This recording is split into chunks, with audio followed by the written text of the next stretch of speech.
Hena Khan and Aisha Saeed. All right, I think we'll get started. Good evening. Hello. Welcome to P&P Live.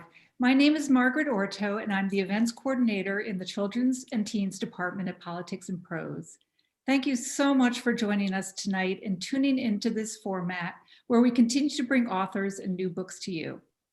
I have the pleasure of introducing our event this evening, and I'm delighted to welcome our guests, Hena Khan and Aisha Saeed, to celebrate the publication of Hena's Amina's song. For tonight's event, you can ask the authors a question by clicking on the Q&A at the bottom of your screen. You can also upvote a favorite question by clicking on the like button. At the end of the presentation, we'll get to as many audience questions as possible.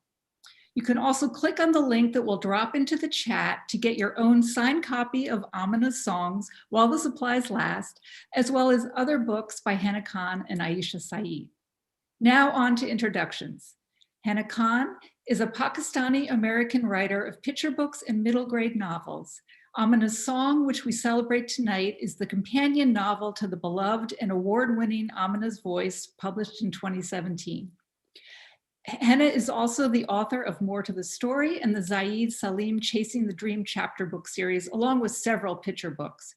Hena lives in her hometown of Rockville, Maryland, with her family. In conversation with Hena Khan tonight is Aisha Saeed, a Pakistani American writer, teacher, and attorney. Her books for children and teens include, among others, the best-selling Amal Unbound, Written in the Stars, and Yes, No, Maybe So, that she wrote with Becky Albertalli. She has been featured on MTV, the Huffington Post, NBC, and the BBC. As one of the founding members of the We Need Diverse Books campaign, she is helping change the conversation about diverse books. Aisha lives in Atlanta, Georgia, with her husband and sons. And now I'm delighted to turn the program over to Aisha and Hena. Take it away. Great. Thank you. Thank you so much, Margaret. Thank you, Politics and Prose, for hosting. Thank you, Aisha, for doing this with me. It's so great to have you here. So thrilled. Although of course, I wish it was in person, but at least we have technology so we can have this conversation either way. And I'm so excited to get my copy of Amina's Voice. I have the ARC right there. I finished it literally in one day, in one sitting. And that's a feat because I have 3 small kids. And I'm so excited for my copy to arrive. So if you're purchasing it, please purchase it from Politics and Prose or your local indie bookstore. It's so important to support our indies.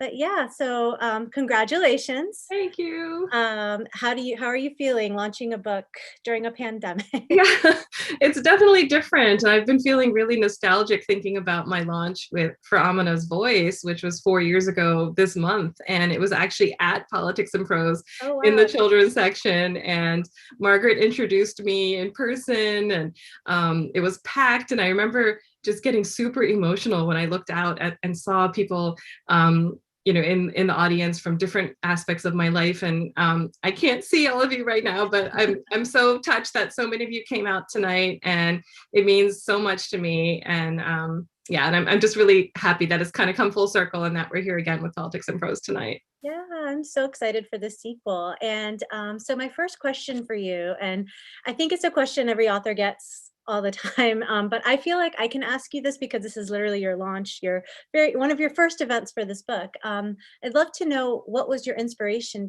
behind writing a sequel to Amina's Voice? What was your inspiration for this story? So I think I always had a thought, and even when I was pitching Amina's Voice and trying to sell it to editors way back, and to agents even before that, I sort of teased the idea of a companion book. And in Amina's Voice, where readers get to know this 12-year-old girl who's a bit shy but has this amazing singing voice and is trying to come out of her shell and find the courage to perform in front of an audience when she's really stage shy, we get to also meet her uncle, who comes to visit her from Pakistan. And it's established in that book that she hasn't been there in a long time and doesn't know it as well, and that makes her a little uncomfortable. And so I always thought it would be nice to have a sequel where she gets to visit Pakistan and gets to see the uncle that she becomes close to, but it didn't really go beyond that. So I sort of was like, it would be really nice to have a second book. And then over the years, and just seeing the response to Amina's Voice and thinking more about her, and really from interacting with readers. I don't know if this happens to you too, but having kids even ask questions about, what happens next, or what about this, or little questions that I left unanswered that I didn't even realize I did. I felt like I kind of wanted to address those things and then just revisit Amina's world and give readers another chance to connect with her and see her grow in a totally different way.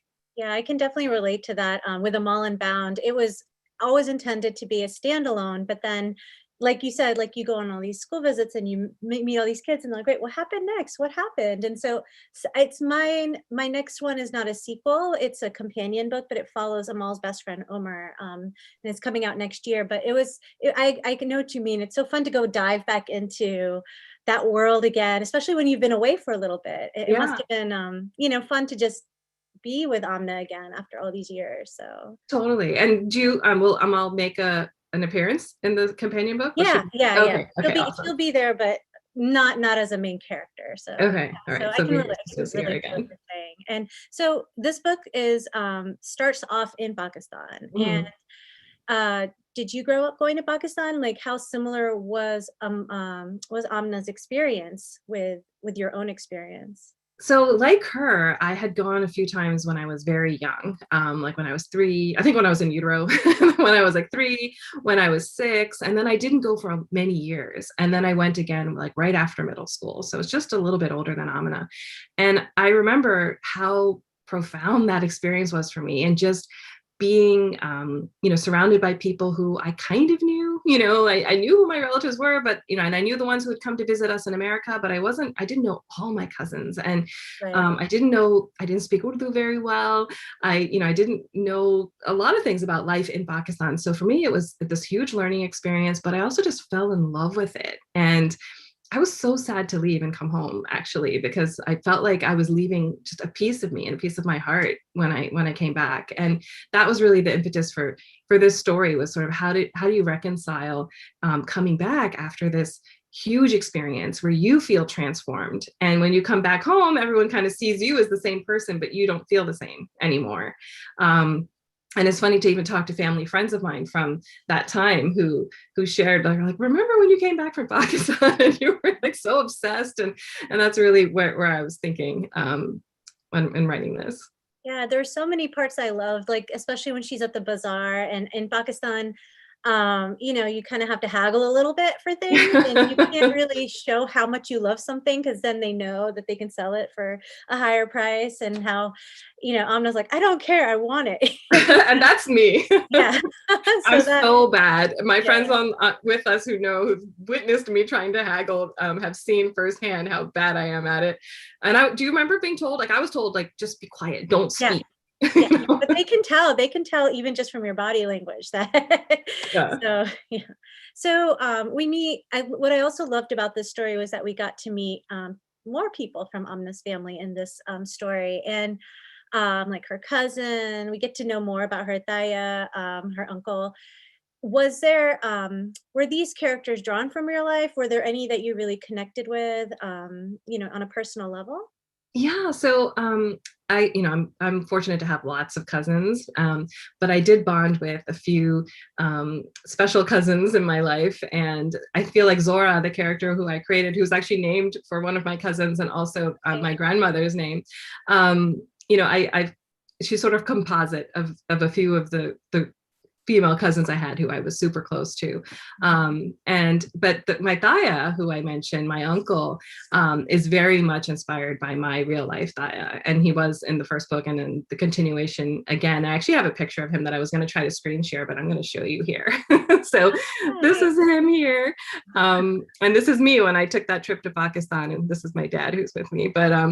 But he just was, such a lovely person. And especially since I didn't grow up with living grandparents, after I was 8, I didn't have any grandparents left, unfortunately.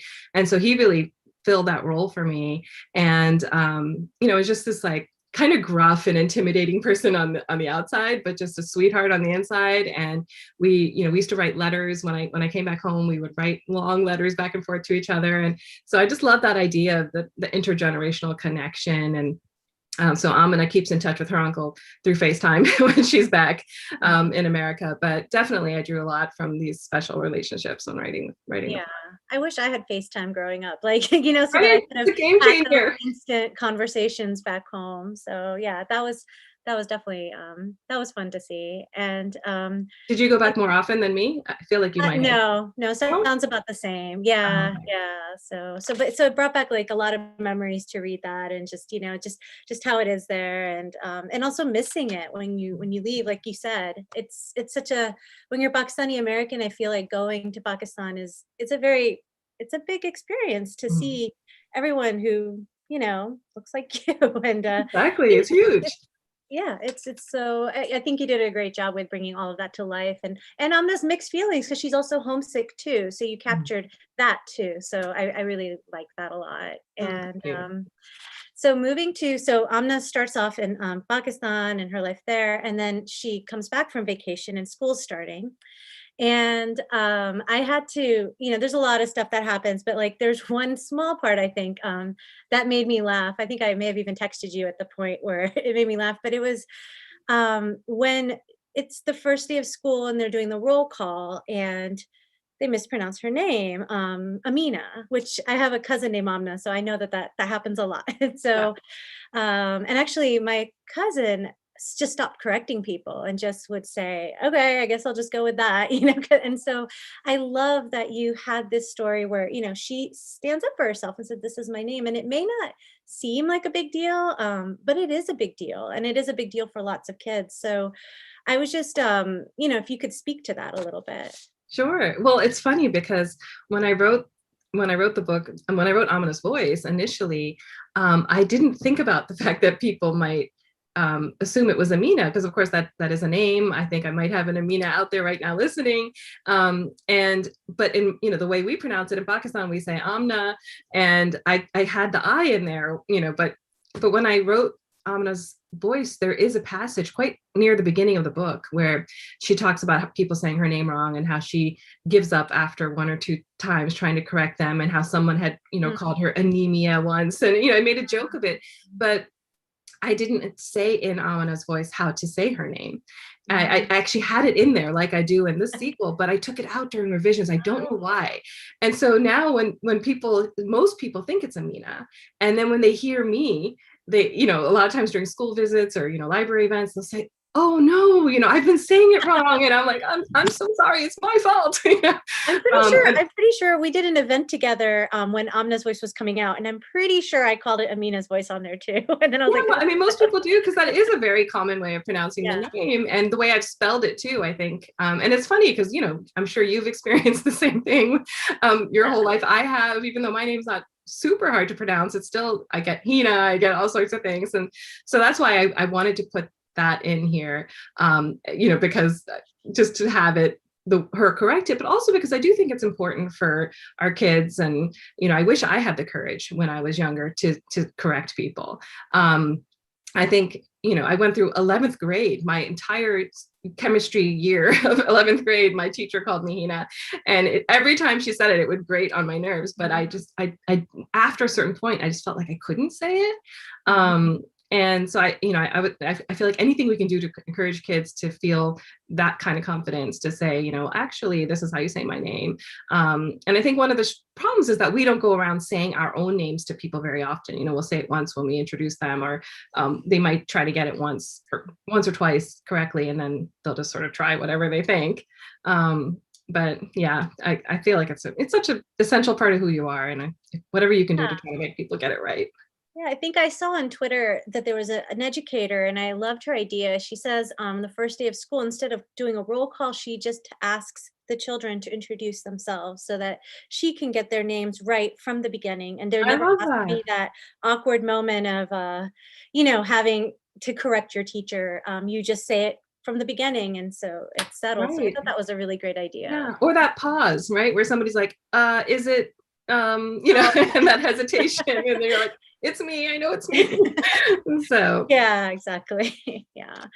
And so at school, there's a project that she needs to do, and she has to pick somebody and to talk about them and share about their life.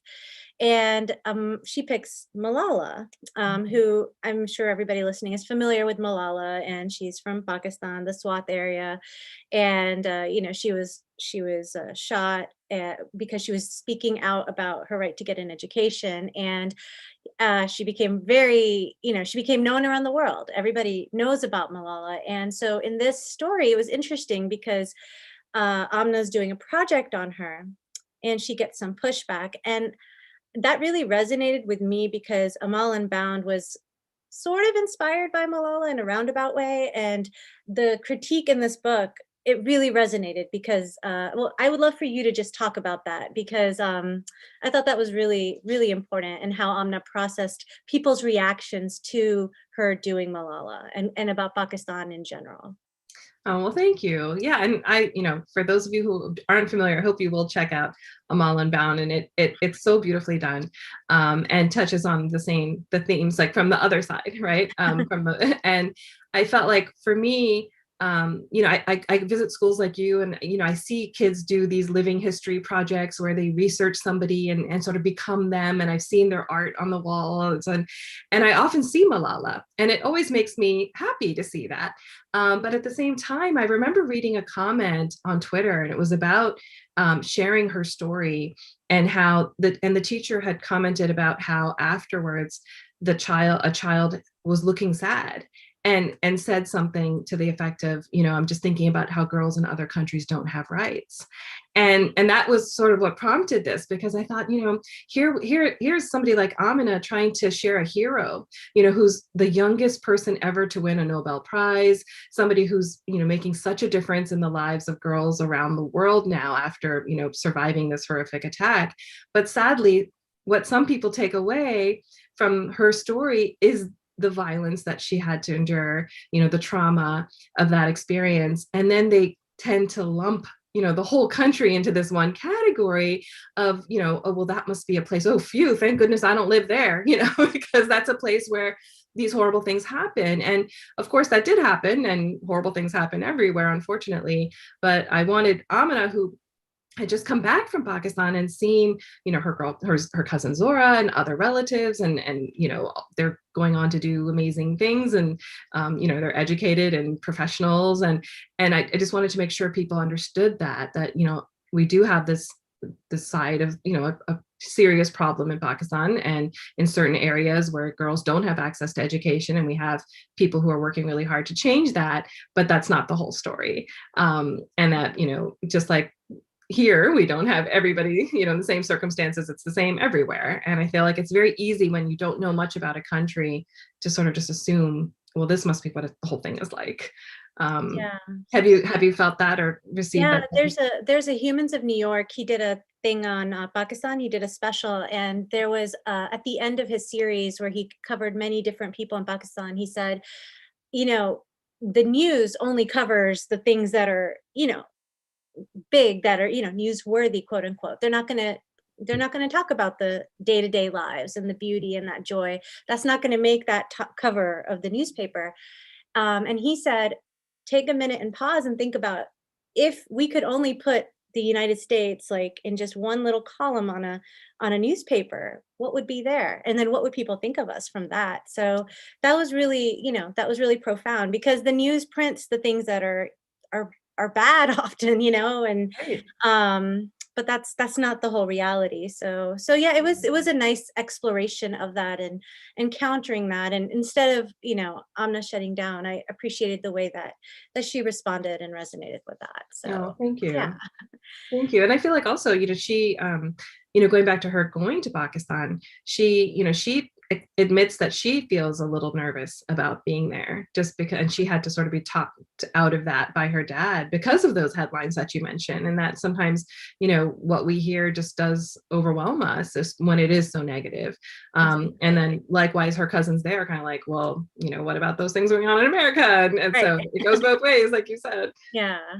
So on a totally like lighter note, I loved the music. I loved, just all the music in it, and her love for music shines through in this book. And I got to learn more about the music she likes. And so that was really fun. I was curious, how is the process of figuring out what music Amna's into, and are any of those your favorites?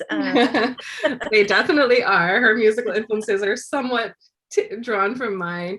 And when I was her age, for some reason, I don't know how I was exposed, but I actually developed this love for Motown, classic Motown. So I was listening to that when I was in high school. I loved the Beatles. Like I went on to, all sorts of music, but I loved, pop too. I was a huge Prince fan. I love Lenny Kravitz, but I had to keep it, appropriate for for the book too. Yeah. So she, in Amina's Voice, gets exposed to Motown because of her music teacher, Miss Holly, who ends up giving her some songs to practice for the winter recital that she wants her to perform in. So she's singing Sam Cooke and Diana Ross and Aretha Franklin. But, as a regular teen, she's also watching The Voice and listening to Taylor Swift and Adele. And so I wove those in too. And what was fun about this book was to be able to work in some Pakistani music and Bollywood music. Fun. And so, so Nusrat Fateh Ali Khan was a huge, favorite of mine for many years and still is. And then, just referencing like Akbar Anthony and Bollywood was really fun because I was like, you got to have some of that. She's in Pakistan. Yeah. So I actually put together, for those of you who didn't see it, we put together playlists, and I created a Spotify playlist called Amina's Songs. So if you look it up, I shared it on social too, and I'll make it available again. But you can listen to all the songs that I mentioned in both books. A lot of Stevie Wonder and some of the others I mentioned. And I was curious, do you listen to the music as you write it? I don't. In fact, what I did was I did listen to the songs just to make sure that they were the ones I wanted to include. Right. And I actually had excerpts of lyrics in this book scattered throughout. And then my editor, our editor, Kendra, she pointed out copyright. She was like, you can't have more than, I think, 3 words of a song. So I was like, oops. So I went back and just referred to the songs by name, or, what the content of the lyric was without actually quoting it. Oh, yeah. But so while I was doing that, I was listening to the songs, but I can't write with music. I know a lot of people do. Do you write with music on? No, I don't. I have a playlist for my my books. It's a good idea to make them public. I've never thought to do that, but I usually listen to them while driving or doing the dishes just to get into their headspace. But yeah, when I'm writing, I need absolute silence. But I know a lot of writers make a playlist and they listen as they write. So. Yeah, I wish I could, because it seems relaxing. But to me, I think I would just start, especially with its words. Maybe instrumental I could listen to, but I can't listen to anything with lyrics, or I think I would start typing them or something. Okay, well, and I see there's a lot of questions. So I wanted to ask just 2 quick questions. Sure. The first was, what's next for you?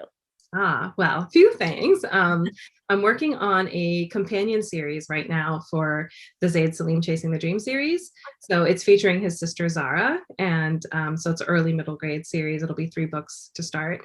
Also working on a Choose Your Path branching story with my friend Andrea Minotti, who is an amazing writer. And so it's called Super You, and you are the main character, and you get to navigate a new superpower and decide whether it goes towards making you a hero or a villain. So hopefully kids will enjoy that.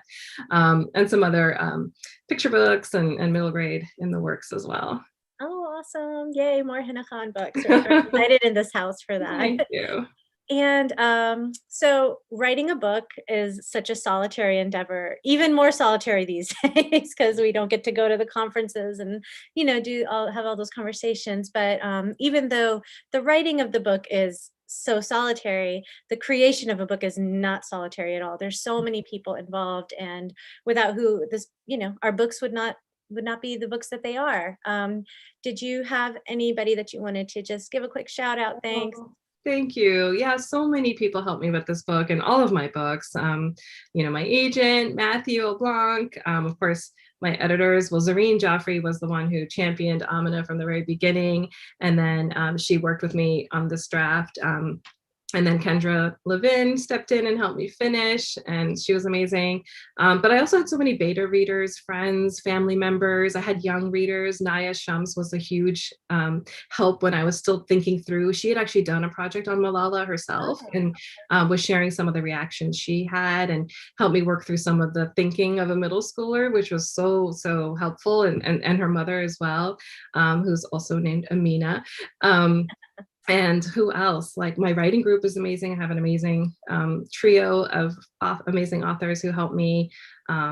Just so family, like my family is always reading my stuff, and other friends who give me feedback. So yeah, it's definitely a collective effort, and I'm so grateful to everyone who's helped me along the way. Oh, that's great. Yeah, it's great to acknowledge the people who have, who helped us get to where we are. So yeah, and also accuracy. My cousin, sorry, one more person, like my cousin Amna, who pronounces her name the other way. She, she read the parts, especially about Pakistan for me, because that was really important. I was like, I have to make sure. I haven't been there in some years. Let me make sure this feels authentic, and just the sensitivity around presenting Malala too. I wanted to make sure it didn't, or some of the things I talked about, that I wouldn't offend anybody. So yeah, lots of help. Yeah, I think people are often surprised when I do say that I do have sensitivity readers for my books. Even books that are set here. I mean, just to make sure.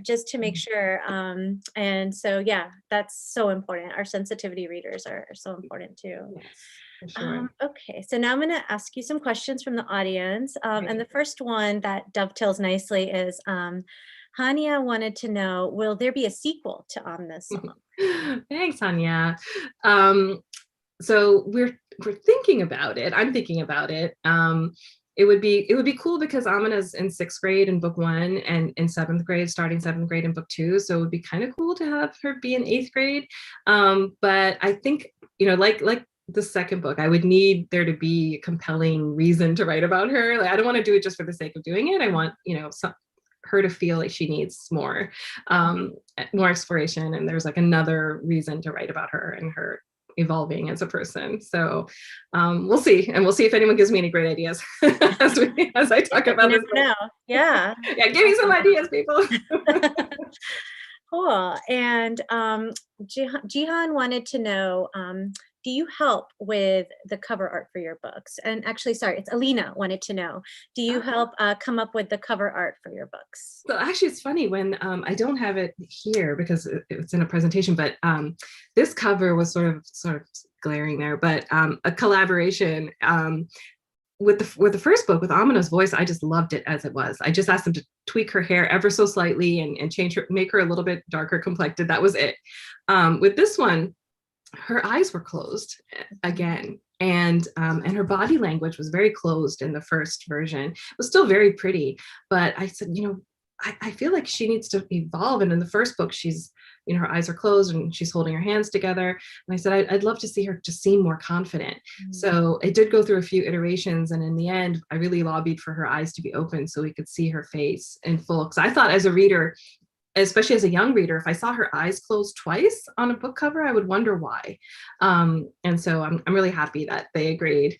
The book cover is, for those of you who don't know, something that, the whole publishing team chimes in. So you get marketing and sales and publicity. Everybody talks about the cover and has to agree on the cover. So it can be a big, long process, as I'm sure you know.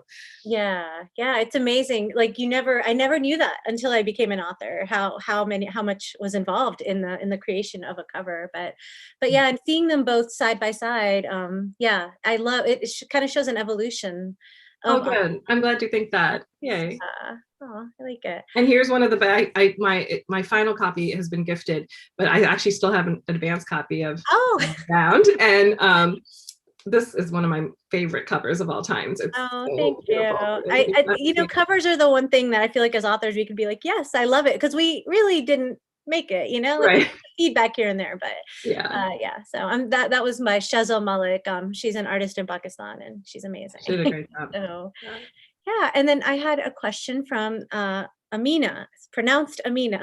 They specified, and she said that the entire name pronunciation predicament resonates more than I can explain. And she said, the idea of having confidence, having the confidence to voice that is so huge. What was the inspiration behind Amna's name? Is she named after someone in your life? Where did that come from? Yeah, so I have a friend named Amina, and she pronounces it Amina, and my cousin Amna, who I mentioned, and so usually all my characters are children in my life. My nieces and nephews, my friends' children, my own children, and this was the first time I picked a name that wasn't a child's name. And I think maybe because it was my first middle grade novel, and I just felt like maybe it would feel like an invasion of their privacy or something if I took a child's name. So that's why I chose adult names. But I just thought it was a beautiful name, and that's why I picked it. So Nice. and I didn't realize all this pronunciation stuff. I knew it would be a part of her story, and that especially in Amina's Voice, when her best friend talks about changing her name, which is something that happened to me when I was a child. And I had a Korean best friend in elementary school who did change her name. And that was sort of something I wanted to explore. But just the whole idea of your name and the strength that you get from it and the struggles that you get and all that were things I wanted to explore more. Yeah, awesome. And I had a great question by somebody who is curious, because you were just talking about friends, and Robert was asking, are Sujin and Emily based on real people? Yeah, so inspired by. So as I mentioned, I had this Korean American friend in elementary school who I was really close to. And so she was loosely based on her, definitely fictionalized, but some of the story, the fact that she was Korean American. Emily was a composite, I think, of different people. And she was really fun to write because a lot of people thought she was going to be the mean girl character, but I wanted her to have redemption. So she was somebody who had made maybe poor choices in the past with who she wanted to be friends with or who she was trying to be friends with, like the cool kids or something. But then she sort of saw how Amina and Sujin were true friends and really gravitated towards them. And I wanted to give her a second chance because I like that notion. So she's sort of, I guess, maybe who I hope some people would have been when I was in school. Yeah, So. I love I love the friendships and just to kind of exploring that, yeah, like friends sometimes can even get a little jealous. It doesn't have to be the end of the world, because I think her friends get a little jealous that she constantly talks about Pakistan and about her cousin in Pakistan and just kind of, and I thought, it's nice. It's nice to see that unpack, but that it's not a friendship ending situation. It's just, those are things kids go through, especially I think in middle school when you're just figuring out your identity and who you are. And also where you belong. I'm sure Amna's figuring that out and her friends are figuring out, wait, do I still belong in your life when all you do is talk about Pakistan and all these other things? So, right. Yeah, that's such a good point. It goes both ways. Yeah. And the idea that our friends do change and that that doesn't mean it's the end of the relationship, like you said. And that especially in middle school, when you're discovering new interests and stuff, you may go in different directions, but that can be okay. Yeah. And actually, piggybacking off of that, Amna makes a new friend in this story. And I'm sorry, I'm blanking on Nico. Yeah, Nico. Okay, that's good. Okay, Nico. And I was just curious about that, about, putting in this another strand. There's lots of different threads in this book. How did that come to be? So one of my friends, Mona, who might be tuning in now, we were chatting once about middle school and things like school dances and making friends with boys and just the whole idea of what kids are sometimes ready for, not ready for. And for me, Amina, especially in Amina's Voice, when Sujin started talking about boys, she was sounding like yuck, like she was so not there. And I felt like she's still in Amina's song when she makes this friend. She's really fascinated by his love for music and his ability. Nico's a new boy to the school and he actually makes music on his computer on a laptop, which is something my son Bilal, who is sort of the musical inspiration for both of these books, something he's really into.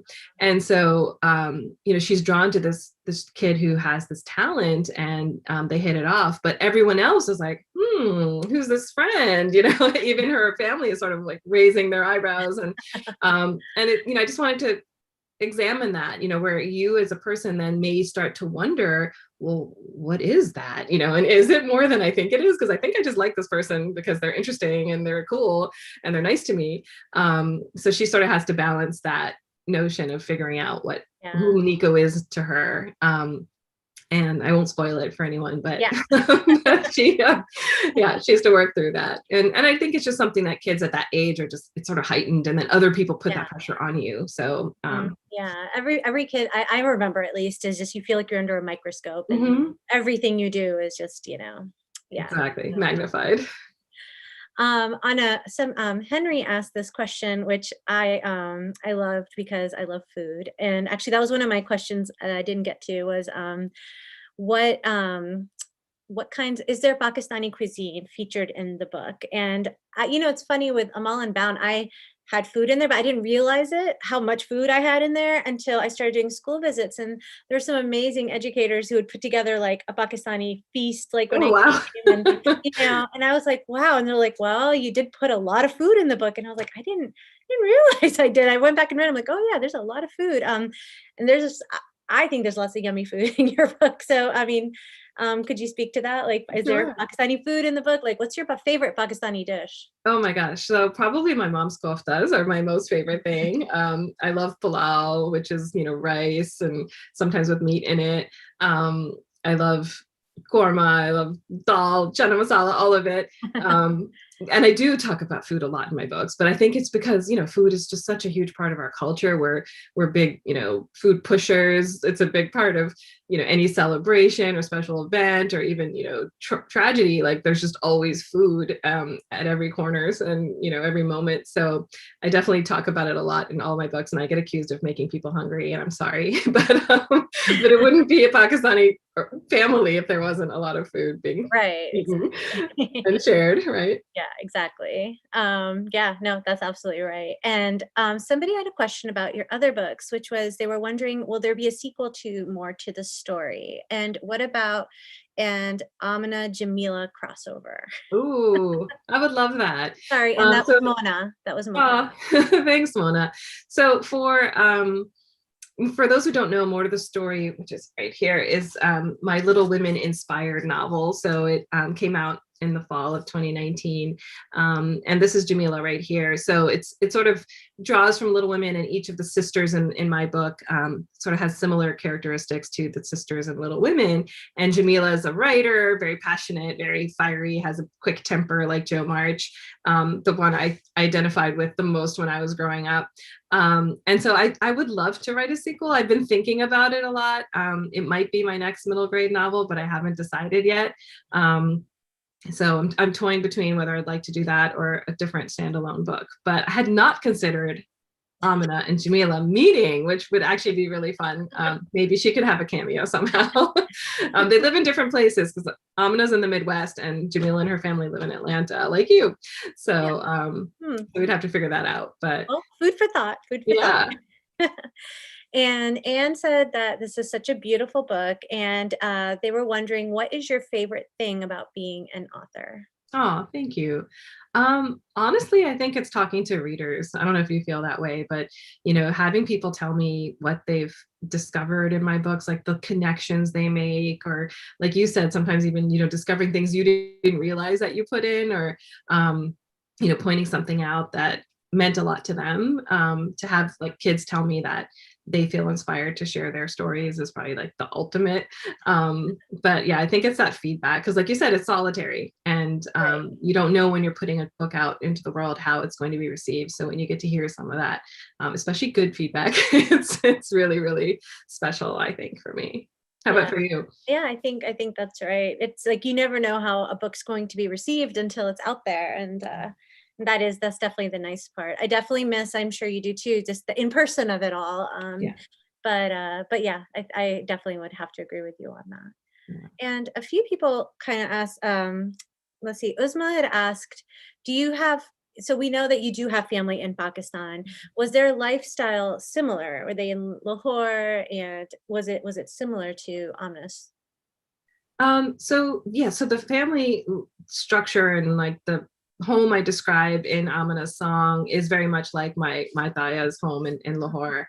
And, my family, extended family had means, were, comfortable. And so it was never shocking to visit. If anything, I was like, wow, they have like a really comfortable, like it's easier to live in Pakistan in some ways, that they don't have to wash their own dishes. So, but which is very different than what some people associate Pakistan with, right? So I didn't, of course, there was poverty around us, we could see it, but I didn't, the family I grew up with, didn't have to experience that, thankfully. So very much like the family in Amina's song. Yeah, that's nice. Yeah, and like in Amal's family grows up, Amal's in a village in Pakistan, and my family comes from a fictionalized version. This is a fictionalized version of my parents' village. I think, we both, sounds like we were both inspired by our particular places that we visited and were, connected to in Pakistan. So that's neat. Yeah. And she said, it was recently my birthday and I got your book today, Amna's song, which was my present. And happy birthday. Yeah, happy birthday. I wanted to know, what are some of the challenges you faced growing up?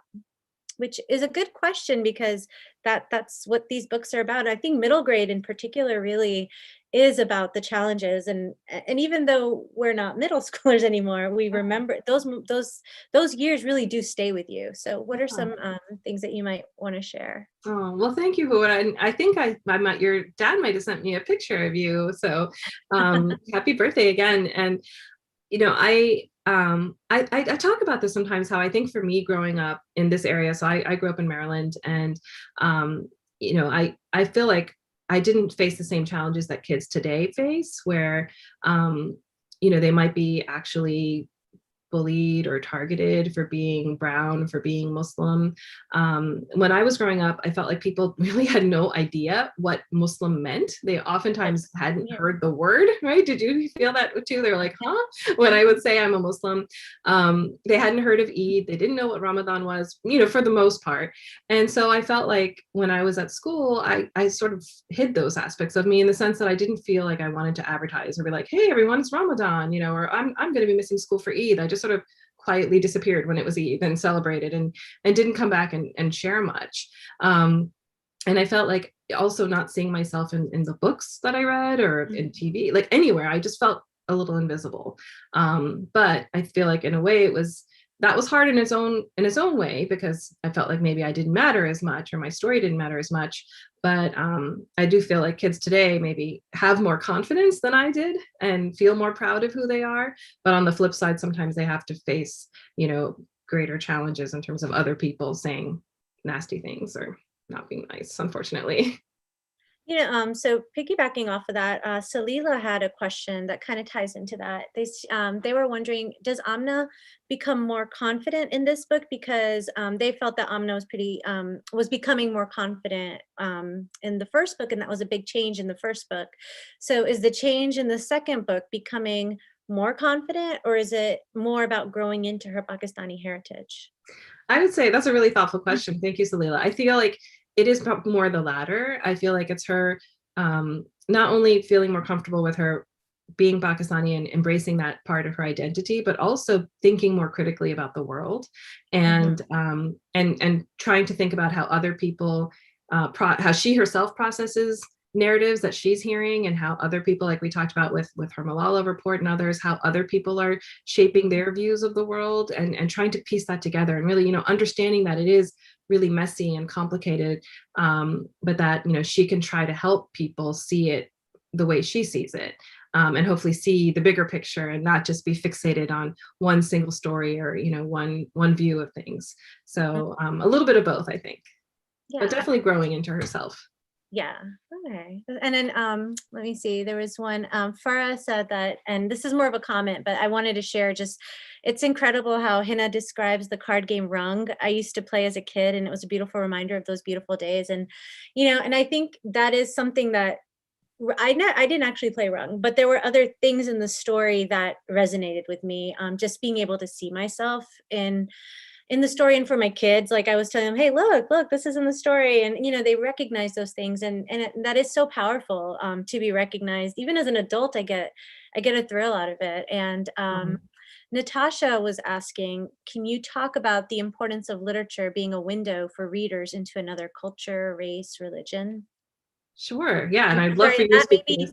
that may be our final question. So, Okay, sure. And I'd love for you to comment on this as well, since this is yeah, something that you are so invested in. sure. But I think, yeah, when I write, I'm definitely writing for a younger me. I'm writing for kids like me and my own children, who didn't have that representation, who didn't feel seen or included when they were growing up. But I equally write for others to get to know us and see that we deserve to be in the center of stories, and we deserve to be the heroes and the protagonists, and to have these complicated, stories about us where we are, the fully realized person, not just a sidekick or a friend in the distance. And I think it's just really, really important for us to see each other, and that, in today's world, we see how much we need to see each other and understand each other better. And I think stories are just such a great way of getting into someone's head, seeing the world through their perspective, hopefully seeing that you actually have a lot in common with them, even if they're different from you in certain ways.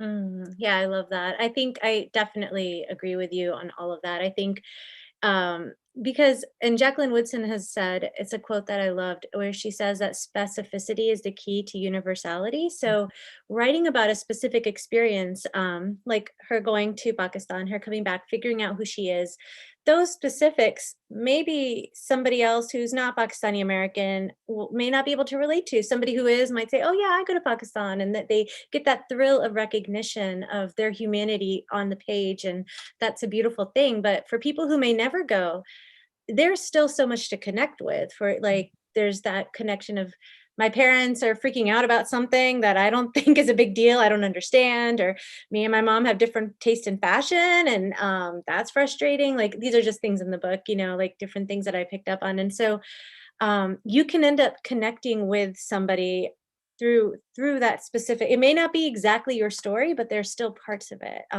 that you can connect to. And I think that's the most beautiful thing about books, is that you can do that. And yeah, so Absolutely. Oh, yay. yeah. And any final okay, there's Margaret. No, let's do that. Yeah, please. Yeah, Thank you so much to both of you for this wonderful conversation. But any final thoughts that you'd like to share with us, Hena?